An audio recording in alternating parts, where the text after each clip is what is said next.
वास्तु और जीवन में आपका बहुत बहुत स्वागत है। आज घर के सबसे महत्वपूर्ण बिंदु पर बात करने के लिए मैं उपस्थित हुआ हूँ और वह महत्वपूर्ण विषय है गलत दिशा में बना हुआ मुख्य द्वार गृह स्वामी को जीवन भर संघर्षों के लिए मजबूर कर देता है। तरह तरह की यातनाएं और झंझावतों को झेलने के लिए गृह स्वामी मजबूर हो जाता है और अंत में अल्पायु को प्राप्त करता है, मृत्यु को प्राप्त कर जाता है। जीवन भर तमाम तरह की बंदिशें उसे जीवन में झेलनी पड़ती हैं। हम लोग इस पर इस वीडियो के अंत में चर्चा करेंगे। आपने अपने समाज में सैकड़ों लोगों के बारे में सुना होगा कि उनके पिताजी बहुत प्रतापी हुए। उनके पिताजी ने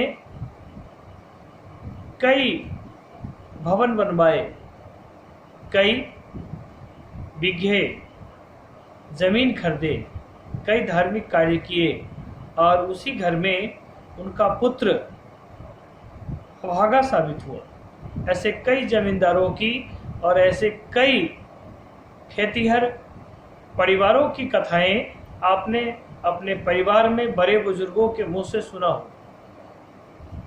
मुख्यतः मूलतः व्यक्ति के जन्म कुंडली के आधार पर उसमें ग्रहों के मजबूत उपस्थिति के आधार पर मुख्य द्वार का निर्धारण होना चाहिए। प्राचीन काल में लोगों के 10 द्वार हुआ करते थे। लोगों के घर में 10 द्वार की व्यवस्था थी। प्राचीन वास्तुकला और आधुनिक वास्तुकला में थोड़ा सा अंतर आ गया।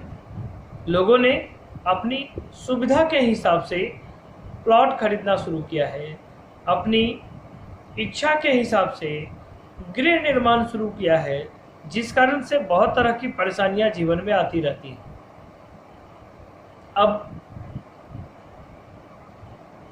किसी व्यक्ति का मुख्य द्वार यदि ईशान कोण में, ईशान ईश्वर का कोण माना जाता है, जहाँ से ईश्वर प्रकट होते हैं आशीर्वाद देने के लिए, सबसे सुंदर मुख्य द्वार माना जाता है।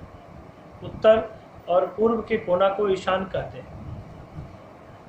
जिस व्यक्ति का जन्म कुंडली में बृहस्पति कमजोर होगा उसके लिए यह मुख्य द्वार बहुत नुकसानदेह हो जाएगा। तो इसी तरह से अन्य दिशाओं में भी मुख्य द्वार का व्यवस्था है। यदि किसी गृह स्वामी का मुख्य द्वार नैऋत्य कोण में है और इस तरह का भवन यदि बिक्री में भी लगा हुआ है, नैऋत्य कोण दक्षिण पश्चिम के कोण को कहते हैं। इस कोण में यदि किसी गृह स्वामी का मुख्य द्वार है और वह घर नीलामबाद में भी लगा हुआ हो और बहुत सस्ती भी बिक रही हो, तो धोखा से भी नहीं खरीदना चाहिए। कारण कि यह विपत्तियों का, बीमारियों का, विभिन्न तरह के झंझावतों का यह उत्पादन स्थल होता है। ऐसे गृह स्वामी जीवन भर अपमानित होकर के जीते हैं, जीवन भर अर्थाभाव में जीते हैं, जीवन भर उपेक्षा सहते हैं, जीवन भर रोगी रहते हैं, जीवन भर केस मुकदमा नाना प्रकार के झंझावतों को, संघर्षों को झेलते हैं और अंत में अल्पायु होते हैं। अतः किसी भी भूखंड पर जब आपका मुख्य द्वार का निर्माण हो रहा हो तो निश्चित रूप से अपनी जन्म कुंडली के हिसाब से मुख्य द्वार का निर्धारण कराइए। यदि ऐसा विकल्प उस प्लॉट में नहीं हो तो सर्वाधिक उपयुक्त जो आपके लिए होगा वहाँ मुख्य द्वार की व्यवस्था करवाइए।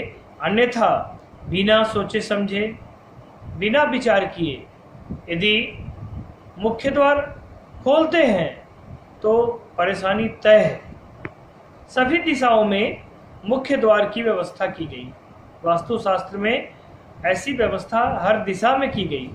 हर दिशा में मुख्य द्वार जो खुलता है वास्तु शास्त्र सम्मत यदि है तो वह हर प्रकार की सुख सुविधाएं आपको उपलब्ध कराएगा। लेकिन यदि गलत दिशा में आपने मुख्य द्वार खोल रखा है तो विभिन्न तरह की परेशानियां आती हैं। आप स्टाम्प पेपर ले आएंगे, मैं लिख के दे दूँ। मैंने अभी आपको बताया कि दक्षिण पश्चिम में यदि आपका मुख्य द्वार है, चाहे दक्षिणी वायव्य में है या पश्चिमी वायव्य में है, पश्चिम की ओर खुलता हो या दक्षिण की ओर खुलता हो, यह बीमारियों का खंडहर होगा घर, यह विपत्तियों का खंडहर बनेगा और यहाँ जीवन की कोई भी लालसा पूरी नहीं हो सकती है। जीवन भर दरिद्रता और विभिन्न तरह के झंझावातों का शिकार होता रहेगा वह गृहस्वामी। आज के शो में इतना ही। कल फिर नई ऊर्जा के साथ आपका हौसला बढ़ाने के लिए वास्तुशास्त्र की नई जानकारी लेकर के मैं उपस्थित होऊंगा। जय जानकी मैया।